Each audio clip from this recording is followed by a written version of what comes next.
Hi friends, good morning అండి. ఈరోజు తొలి ఏకాదశి కదా, మేమైతే టెంపుల్కి వచ్చాం. జంగారెడ్డిగూడెం వెంకటేశ్వర స్వామి టెంపుల్.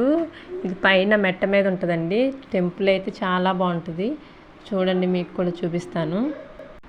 ఇదైతే బయట అండి, ఎగ్జిట్ అయ్యే దగ్గర. చూడండి విగ్రహాలు గోళ్ళ మీద ఎలా ఉన్నాయో శిల్పించారు. చాలా బాగుంది. ఇప్పుడైతే లోపలికి వెళ్తున్నాం. ఇది ఎంట్రన్స్ అండి.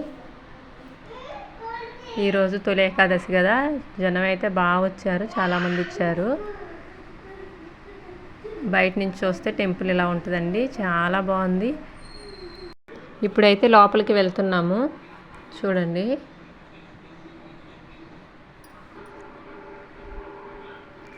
ఇది వచ్చేసి ముఖద్వారం అండి, ధ్వజస్తంభం దగ్గర. ఇక్కడ అందరూ ఒత్తులు వెలిగించారు, మేము కూడా వెలిగించాం. ఇప్పుడైతే ప్రదక్షిణలు చేస్తున్నాను.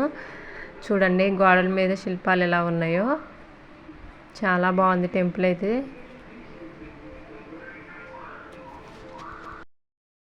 ఇది వచ్చేసి పైన గుట్ట మీద కదండి, చుట్టుపక్కల నేచర్ అయితే చాలా బాగుంది. పైన గోపురం ఇది. అయితే ఇక్కడ చూడండి ఏనుగు విగ్రహాలు పెట్టారు. ఇటు ద్వారం దగ్గర, అటు ముఖద్వారం దగ్గర, అటువైపు విగ్రహాలు అయితే పెట్టారు. ఇలాగా ఏనుగు విగ్రహాలు చూడండి, చాలా బాగున్నాయి. అయితే ఇప్పుడు మనం అద్దాల మేడకి వెళ్తున్నామండి. పైన అద్దాలతో ఉంటుందట. నేను ఇదే ఫస్ట్ టైం చూడటం, ఇదే ఫస్ట్ టైం రావటం కూడా.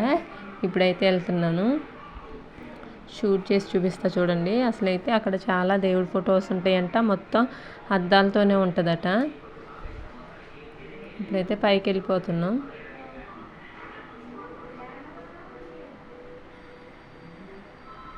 పైకి వచ్చేసామండి. చూడండి అద్దాలు కదా, నేను వీడియో చేసేది నా ఫోటో కనబడుతుంది.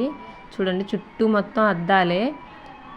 పైన వచ్చేసి టెంపుల్స్, కింద వచ్చేసి దేవుడి స్వరూపాలు పెట్టారు. చూడండి, తీస్తున్నాను కానీ దేవుడి స్వరూపాలు అయితే కనిపించట్లేదు, టెంపుల్స్ అయితే కనిపిస్తున్నాయి. చూడండి, కనిపిస్తుందా? అదిగోండి, నీడ పట్టడం వల్ల కనిపించట్లేదు, మిర్రర్స్ కదా.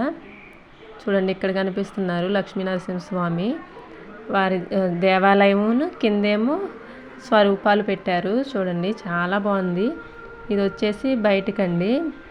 ఇందులో నుంచి బయటకు వెళ్తే టెంపుల్ మొత్తం కనిపిస్తుంది. చూడండి, అదిగోండి, ఇది ఇంకొంచెం పైకి ఉంటుంది, అందుకే టెంపుల్ మొత్తం ఇందులో నుంచి అయితే కనిపిస్తుంది.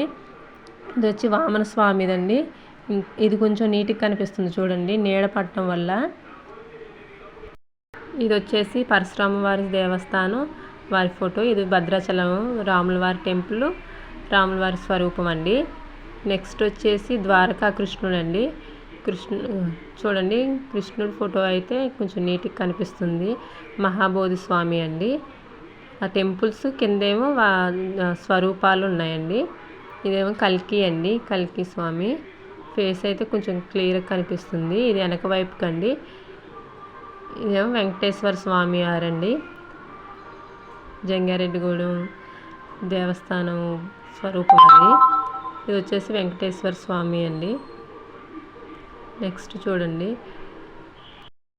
దేవస్థానాలు అవి ఎక్కడున్నవి, వాటి ప్లేసెస్. కిందేమో దేవుడి స్వరూపాలు అయితే ఉన్నాయండి ఇలా. ఇది వచ్చేసి బయటకండి, వెనక వైపు. ఇందాక లోపల నుంచి వెళ్తే గుడి కనిపించింది కదా, ఇది వెనక వైపు అండి. పైన కదా, మెట్ట మీద కదా. చూడండి చుట్టుపక్కల నేచర్ మొత్తం ఎంత నీట్గా, ఎంత మంచిగా కనబడుతుందో. క్లైమేట్ మొత్తం ఎలా ఉందంటే, నిన్న మబ్బుగా ఉంది కదా, వర్షం అయితే లేదు కానీ మబ్బుగా అయితే ఉంది కదా, అందుకే క్లైమేట్ చాలా నీట్గా బాగా కనిపిస్తుంది. ఇందాక మనం ఎంటర్ అయిన దారండి అది. ఇది వచ్చేసి అద్దాల మేడ గోపురం. మనం ఇప్పుడైతే లోపలికి వెళ్ళిపోతున్నాం, అంటే మళ్ళీ అద్దాల మేడలోకి అయితే వెళ్ళిపోతున్నాం. ఇంకా వెంకటేశ్వర స్వామి పాదాలను అయితే దర్శించుకొని మధ్యాంజనేయ స్వామి టెంపుల్కి అయితే వచ్చేసామండి. ఇది మధ్యాంజనేయ స్వామి టెంపుల్. లోపలికి అయితే ఎంటర్ అవుతున్నాం. లోపలికి వచ్చేసామండి. అయితే ఏమైందంటే, ఇక్కడికి వచ్చేసరికి 2 అయింది కదా, ద్వారాలు అయితే మూసేసి ఉన్నాయి. వెంకటేశ్వర స్వామి టెంపుల్కి వచ్చి ఇక్కడికి రావచ్చండి, చాలా దగ్గర. అక్కడికి వచ్చిన వాళ్ళు ఎవరైనా సరే ఇక్కడికి వచ్చే వెళ్తారండి. భోజనం అయితే ఇక్కడే చేస్తున్నాం. ఇక్కడ ప్రతిరోజు అన్న సంతర్పణ అయితే జరుగుతుందండి. టోకెన్స్ తీసుకొని వెళ్ళాలి. లైన్ చూడండి ఎంత పెద్దది ఉందో టోకెన్స్ దగ్గర. గర్భగుడి ద్వారాలు అయితే మూసేసి ఉన్నాయండి. మేము వచ్చేసరికి 2 అయింది కదా, ఇంక భోజనం చేసి ఇంటికైతే వెళ్ళిపోతామండి.